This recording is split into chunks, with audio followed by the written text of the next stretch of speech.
Quem está junto conosco aqui é o Rafael, ele é de Taubaté, da comunidade Chamas Abrasadoras, é uma comunidade de vida e aliança, e eles têm um trabalho com famílias e também com homossexuais. E olha, nós queremos saber, Rafael, um pouco sobre o seu testemunho, né? Como foi esse trabalho, como iniciou esse trabalho, como que iniciou a comunidade e o seu testemunho de fé, de mudança, de transformação. Conta pra gente um pouco da sua vida. No ano de 2005, foi logo quando eu retornei à igreja. Mas antes disso eu vivi por 10 anos como travesti. E o meu encontro com Jesus se deu nas ruas. Quando num dia eu saía da minha casa, minha mãe estava em oração, minha mãe passou durante todo o período que eu estava na prostituição em oração. E ela estava em muita oração nesse dia. E quando eu fui sair da minha casa, ela olhou nos meus olhos e disse assim para mim: Deus disse para mim que eu e a minha casa serviremos ao Senhor. Eu estou cansada da vida que você está levando. E eu dizia a ela: mãe, eu preciso ir embora, porque nessa época eu já era acompanhante de alguns deputados, de alguns policiais, de gente grande próxima à nossa cidade e também dentro da capital de São Paulo. E eu dizia a ela: mãe, eu preciso sair, eu tenho que levar algumas coisas para as pessoas nas ruas. E ela dizia: você não está entendendo. Ela segurou nos meus braços, né? Eu costumo dizer para algumas pessoas onde eu vou pregar, ela deu um chacoalhão que só mãe sabe dar quando quer falar com autoridade com o seu filho.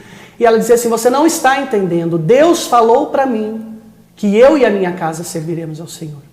E eu deixei ela nesse momento, fui para as ruas, e eu tinha que entregar drogas, dólares a algumas travestis que estavam lá, porque no outro dia elas estariam embarcando pelo tráfico humano para a Itália, para viver da prostituição. Inclusive eu também estaria embarcando para ocorrer toda a transformação, toda a deformação corporal por meio de silicone e tudo aquilo que nós sabemos que é o estereótipo de um travesti. E nesse dia, todas as travestis que estavam nas ruas, inclusive algumas eu mesmo tinha colocado nas ruas, porque o nosso trabalho na época era o quê? Entrar nas boates, arrancar os homossexuais afeminados que lá estavam, dar a eles todo o suporte para eles se transformarem em mulheres, para viver da prostituição. E eu lembro que nesse dia, todas as travestis saíram e eu fiquei nas ruas. E aquilo me perturbou muito, porque eu já estava jurado de morte algumas vezes por causa do tráfico de drogas e também do tráfico humano. E parou um carro do lado do convento de Santa Clara, um ponto conhecido em Taubaté pela prostituição. E uma travesti muito escura botou a cabeça dentro do carro, tirou, deu um grito para que me alcançasse do outro lado da rua a sua voz, e ela dizia assim: loira, ele quer você. Ele mandou dizer que se não for você, ele não vai querer outro nessa noite. E eu dizia assim: poxa, mas eu não saio com ninguém nas ruas. Eu já estou passando por essa dificuldade de ser jurado de morte, o tráfico de drogas, já não podia mais estar em evidência. Nessa época também por causa de ser acompanhante de pessoas, de certo modo, com poder, não podia me expor tanto. Mas a ganância falou mais alto no meu coração, a inveja, a vaidade, o orgulho de ver todas saírem e eu ficar. E eu atravessei as ruas. Cheguei no carro, botei a minha cabeça para dentro do carro, pela janela, e ele dizia assim para mim: quanto é? E eu dizia: é R$50. E ele dizia: entra, pegue o seu dinheiro. Agora volta. Aqui não é o seu lugar, você sabe quem está mandando dizer isso para você. E nesse instante, para mim, eu tomei um impacto muito forte, porque jamais imaginava ouvir isso de um suposto cliente que parasse na rua para um programa. Desci, na esquina mesmo onde eu estava, e a rua ficou como morta. Não tinha uma pessoa, não passava mais um carro, não acontecia mais nada naquela situação. E eu dizia assim: eu vou chamar uma mototáxi e vou voltar para a minha casa. Nessa época eu morava num apartamento com a minha mãe. E eu cheguei na porta do apartamento, fui pegar o dinheiro na bolsa para pagar o motoqueiro, não tinha o dinheiro. O único dinheiro que eu tinha recebido em toda a noite não estava ali. E algumas pessoas dizem para mim assim: Rafael, mas o seu bolso podia estar furado, a sua calça podia estar furada. Eu digo para você: fui eu quem costurei essa calça. Fui eu quem costurei essa bolsa. Fui eu quem fiz todos os acessórios que estavam comigo ali. E era impossível esse dinheiro ter se perdido. E quando eu me voltei a ele, eu dizia: olha, eu vou entrar para pegar o dinheiro para te pagar. Ele dizia assim para mim: não precisa pagar, apenas volta. Lá não é o seu lugar, você sabe quem está falando isso para você. E mais uma vez, essas palavras mexeram muito com o meu coração. Me assustaram muito. E eu entrei num desespero para dentro do portão do apartamento. Era 5 para meia-noite. Era muito cedo esse horário para que eu voltasse para minha casa. Bati na porta do apartamento da minha mãe, ela mora ainda na mesma casa, no térreo. Bati na sua porta e ela dizia, você tão cedo aqui? Você não tinha uma agenda de fazer acompanhamentos, uma viagem que você ia fazer com determinada pessoa? E eu dizia, mãe, a senhora não está entendendo. Eu cheguei nas ruas, umas pessoas estranhas começaram a falar algumas coisas, umas palavras sem sentido, e eu não entendi. E a minha mãe olhou para o alto, para o teto do apartamento, e eu creio que ela estava olhando para o céu. Ela deu uma risada e disse, volta, lá não era o seu lugar. Você sabe quem mandou dizer isso para você. Nunca mais eu voltei para as ruas. Depois dessa conversão sua, desse encontro, pessoal aí com Jesus, essa mudança que você teve, e nós estamos vivendo num momento hoje difícil no nosso país, ideologia de gênero, onde querem dizer que a homossexualidade é uma coisa normal, uma coisa natural.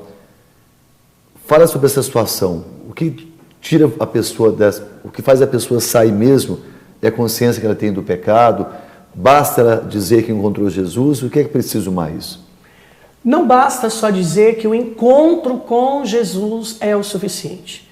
Se ela não quiser tomar consciência da condição que ela está, da forma que ela está, a recuperação, podemos dizer assim, ela é quase impossível. Porque o encontro com Jesus, ele é necessário, mas é preciso decisão. A ideologia de gênero, ela tem trazido para nós um quadro de homossexualidade como algo irreversível, ou seja, não há mudança, não há como mudar, não há jeito, não há Cristo, podemos dizer assim, que faça uma pessoa assim mudar. Mas eu posso dizer para você como experiência viva. Eu vivi nas ruas, voltei para a igreja, retornei à igreja, tive dificuldades, sofri preconceito, tive vontade de voltar para a rua muitas vezes, me vi sozinho nessa luta, muitas vezes olhei para mim mesmo dizendo, eu não vou conseguir mudar tal situação, eu não vou conseguir vencer tal situação. E essa luta você trava consigo mesmo. Para se tomar essa consciência é preciso se conhecer, querer saber quem se é e assumir a sua vida. Eu lembro que quando eu estava na igreja, algumas pessoas diziam para mim, Rafael, você tem que andar como homem, falar como homem, pensar como homem, se vestir como homem. Isso me feria, porque eu não sabia me portar como homem. E eu não tinha uma referência masculina dessas pessoas que me diziam que eu tinha que me portar como homem. Então, por meio de muita oração, desejo de mudança, isso é fundamental. Não adianta só encontrar com Jesus. É preciso que esse encontro com Jesus crie em mim o desejo de segui-lo. E nesse segmento, eu digo a você, com oração, com jejum, com penitências, vida sacramental, adoração, Santa Missa, rosário, todas essas armas que a igreja nos proporciona, a palavra de Deus, a doutrina, ter a vida da igreja dentro da sua vida, é possível sim reverter esse quadro. A ideologia de gênero tem trazido para nós, no nosso país, inclusive, no plano educacional, hoje muito mais forte, a ideologia foi negada para o plano nacional, para o plano estadual e está sendo infiltrada indiretamente no plano municipal. Algo que nós precisamos tomar muita atenção é que o ideólogo vai dizer, a própria ideologia de gênero, eu comentava a minha esposa ontem, eu dizia, a própria ideologia de gênero, ela deu um tiro no pé, porque ela diz que ela não pode apresentar a verdade como fato, porque senão ninguém vai aderi-la. E o fato da ideologia de gênero hoje para nós não é só que o amor entre os homossexuais aconteça, não é esse fim. Não é só que os casais, as duplas homossexuais adotem filhos porque os casais heterossexuais têm os seus filhos e abandonam. Não é só esse foco, esse amor adotivo. Não é só o foco que eles tenham um matrimônio. O foco é a extinção da família. E isso que não é... Eu ouvia de uma moça ontem que eu atendia em oração e ela dizia assim, Rafael, mas eu vou acreditar quando essas grandes emissoras propagarem isso. Eu digo a você, não espere das grandes emissoras esse tipo de divulgação, porque elas estão unidas a este plano de destruição da família. Nós vemos isso pelas novelas, pelos comerciais, que são uma afronta à família, nos fazendo perder a consciência. É bom que fique claro para nós que o papel da ideologia de gênero é separar o corpo da psique, da mente do homem, ou seja, o ideólogo, ele é alguém que já tem um pensamento formado sobre uma determinada situação e ele te impede de pensar e decidir. E aqui é algo fundamental quando você encontra com Jesus. Jesus, ele não pensou por você. Jesus, ele explica a você toda a doutrina, toda a vontade do Pai, todo o desejo que ele tem de te libertar e de salvar e te deixa livre para decidir. Eu quero, eu não quero.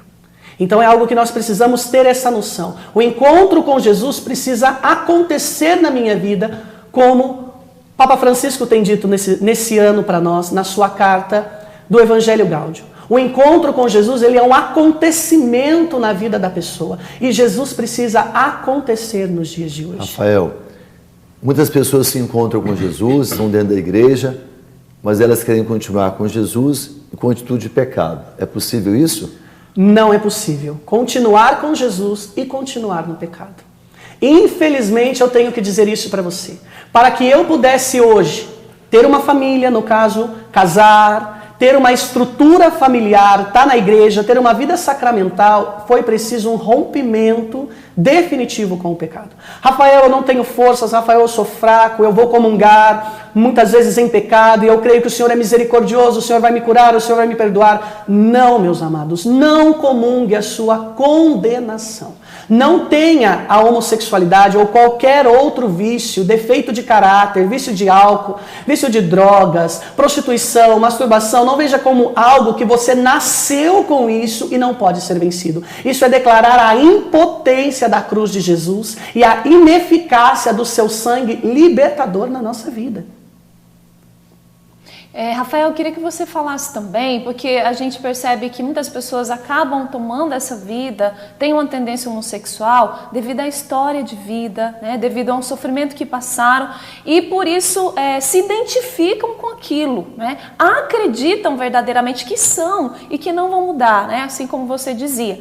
E a igreja convida essas pessoas a não, pelo contrário, não a se afastarem, mas a virem, né, a virem para a presença de Jesus, a experimentarem de Deus, fazer uma experiência desse amor de Deus para viverem na castidade, né? Hoje você é casado, mas eu tenho certeza que você passou e viveu um tempo na castidade. Como é isso? Como foi possível você viver a castidade? É interessante quando a gente fala de vivência de uma pessoa que experimentou a homossexualidade. A psicologia, em alguns outros estudos, tem dito que a homossexualidade ela é uma autoafirmação de si, né? Nós trabalhamos dentro da igreja, nós ouvimos falar muito de cura interior.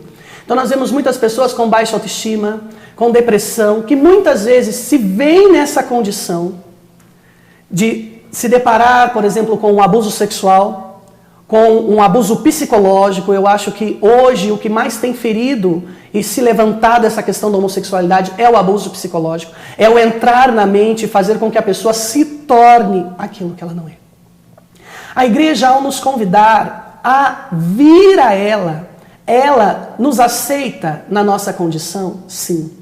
Mas por que muitos homossexuais não aderem a essa abertura da igreja? Porque a igreja não os confirma no pecado. Não espere da igreja uma confirmação do seu pecado. A igreja ela não vai te confirmar no seu pecado, ao contrário, ela vai te levar ao melhor que ela pode te dar, e o melhor que ela pode te dar é Jesus.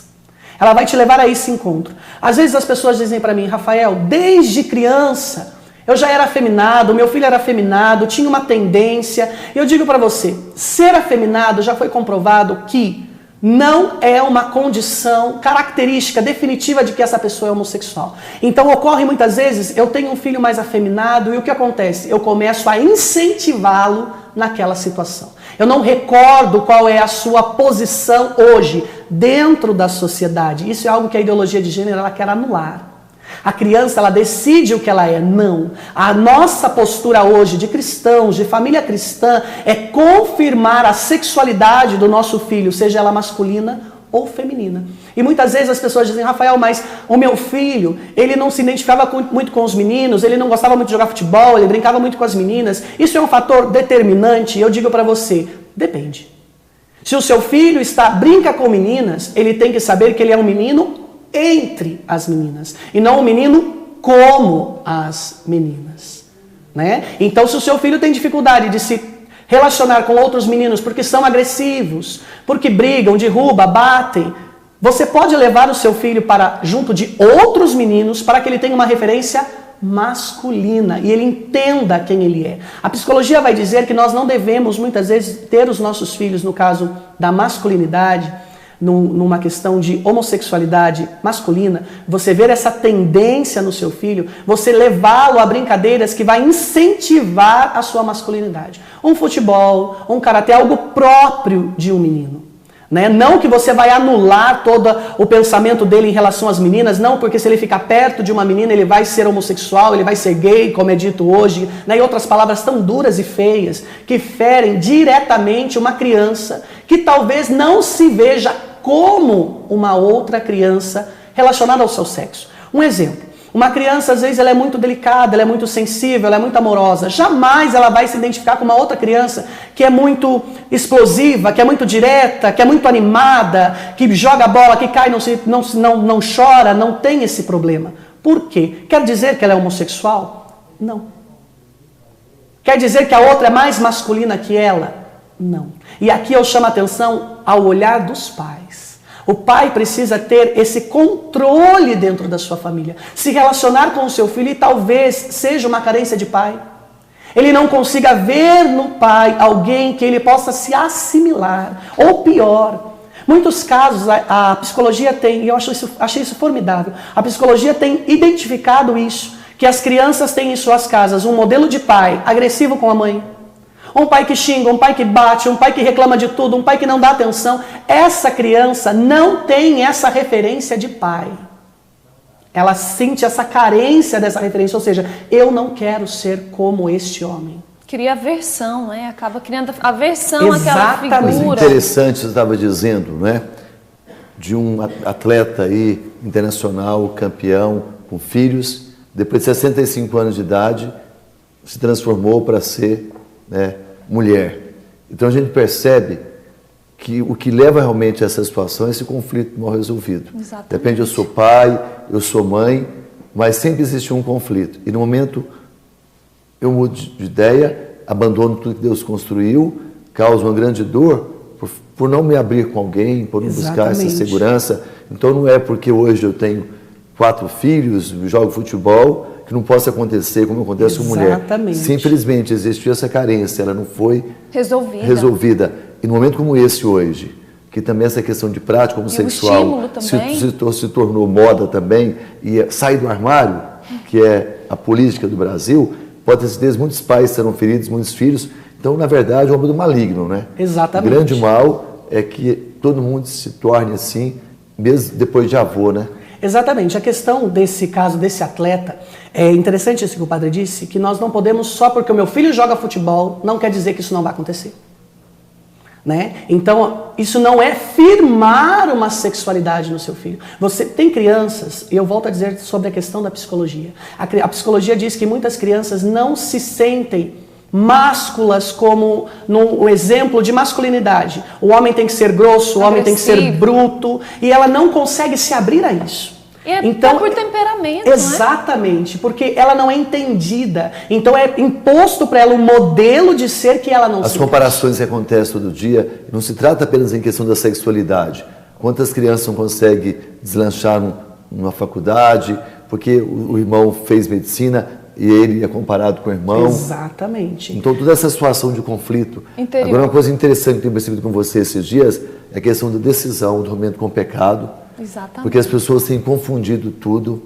Ah, mas Deus não me aceita, Deus não me quer feliz. Uma coisa que é muito clara também, os pais, como eu já disse até esses dias também, os pais já perderam os seus filhos há muito tempo em qualquer situação, mas quando ele declara uma situação de homossexualidade, o pai acolhe como se fosse a salvação e fosse trazer os filhos para perto. Então, sempre que o pecado entra e nós firmamos no pecado, é um desastre total. Exatamente, porque o que acontece, voltando à questão da ideologia de gênero, a ideologia de gênero quer mostrar que tudo é normal, e essa forma de amar, essa frase, amor gera amor, toda forma de amar, ela é certa e aceita. Eu dizia a uma mãe ontem, que eu atendi, eu dizia, a única forma de amor verdadeiro é amar a Deus sobre todas as coisas.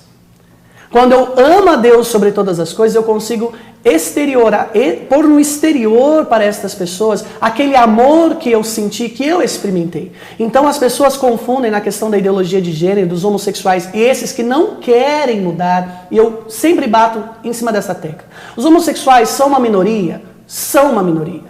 Mas é uma minoria que oprime uma outra minoria dentro deles, que não querem viver essa condição, que eles impõem como irreversível, mas elas não se aceitam ali. Então tem o caso de pessoas que se veem nessa tendência homossexual. E vão até ao suicídio por causa disso. Vão ao suicídio porque elas não são confirmadas naquilo que a sexualidade dela, aquilo que é a essência dela, aquilo que se chama lei natural, inscrita por Deus em nós. E aqui, quando o padre diz em relação ao pecado, as pessoas não têm visão disso em relação ao pecado. Então, dentro da igreja, ninguém tem noção hoje. Não. O cara está cometendo adultério, vai. Mas como eu não posso ficar sem Jesus? É natural. É um caso simples, até de ir na missa domingo.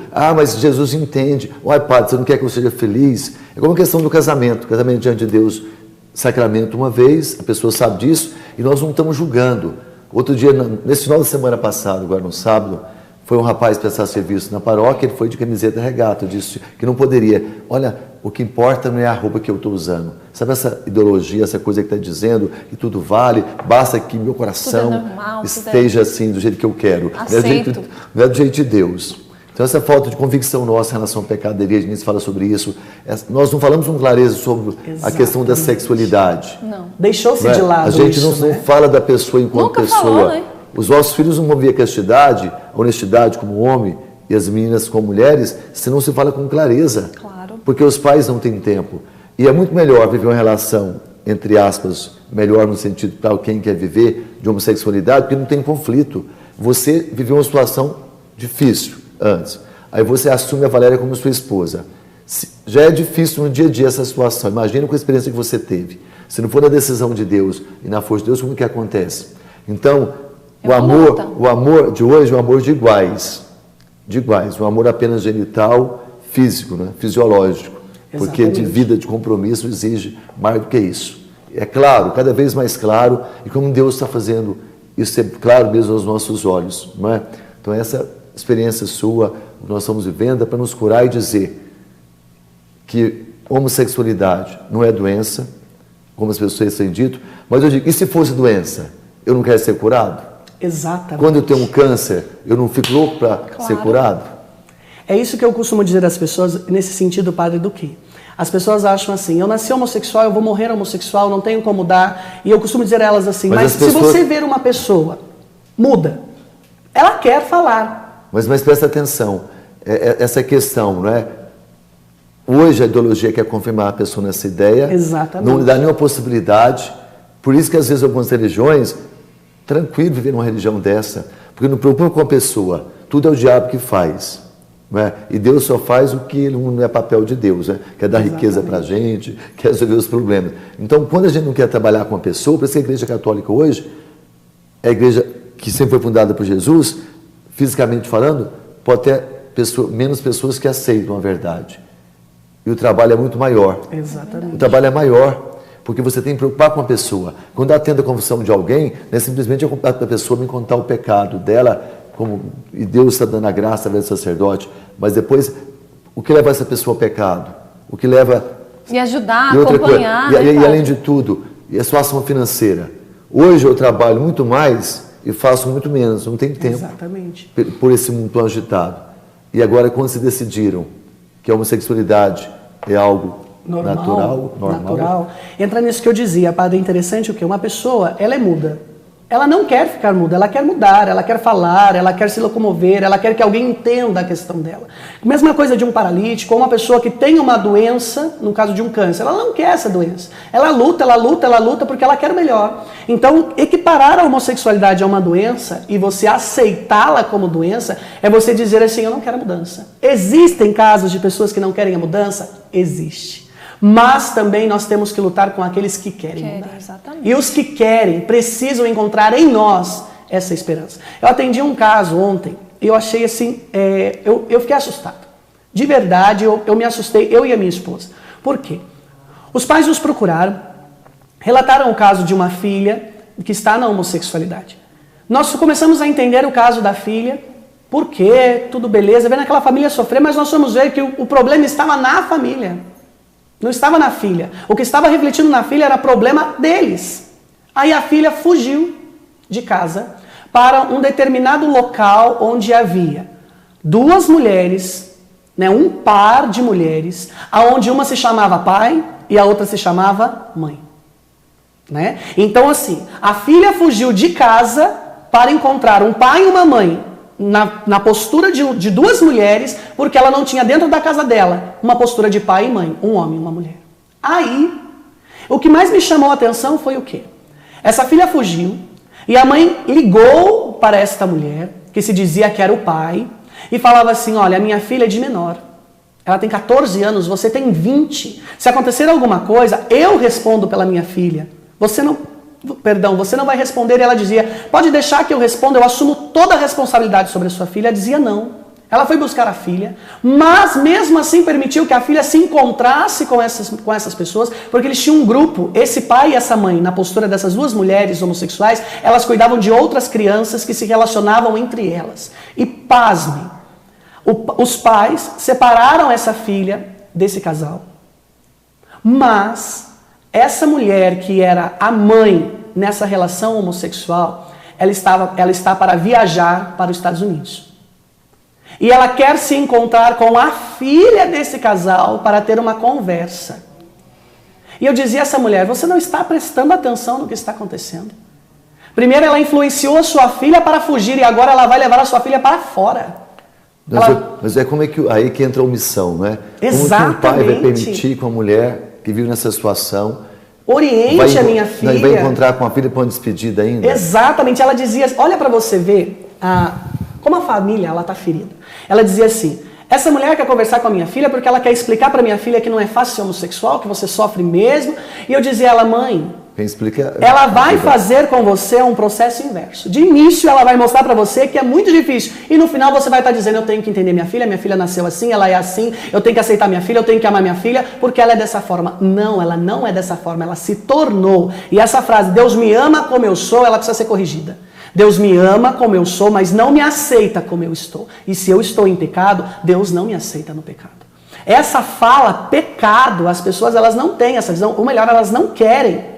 Porque elas querem ser confirmadas na condição que ela está, porque talvez, se ela disser, eu não sou homossexual, talvez ela não vai ter uma roda de amigos, talvez ela não vai ser o centro das atenções, talvez a família nem vai dar importância para ela. E entendam, pais, talvez o seu filho se declarar homossexual, como o padre dizia no início, sair do armário é um grito de socorro para que eles olhem para mim, eu estou aqui. Perceba-me como meu filho, vocês entram no que o padre dizia, vocês estão me perdendo.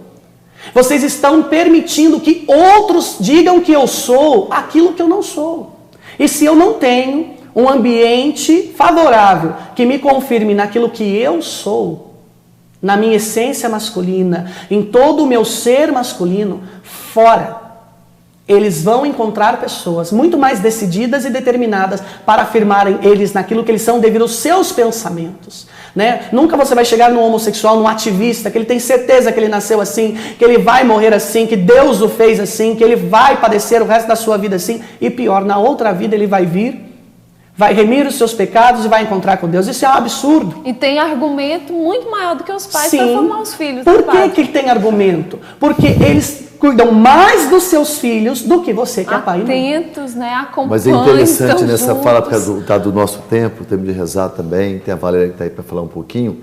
Eu me lembro, na normalidade, porque os casamentos se fracassam hoje? Porque os pais não formam seus filhos. De repente a mãe ensina a Érica a fazer uma faculdade, ganhar dinheiro, ela não sabe cuidar de nada que é próprio de uma mulher. Se for preciso fazer uma comida, ela não vai fazer comida. Ela tem uma postura masculina, né? Na verdade, ela é uma postura masculina. Ela é mulher só para fazer sexo, o marido, olha lá. Também se de repente... Fisicamente só, Às vezes nem vai fazer isso também. Então, nós não formamos nossos filhos para ocupar o espaço deles, nem como esposa, nem como esposo, nem como filho. Na verdade, nós estamos numa bagunça total. E a gente está trabalhando e o fruto não está acontecendo. Exatamente. Mais doenças, mais mortes, porque ninguém está cumprindo o seu papel.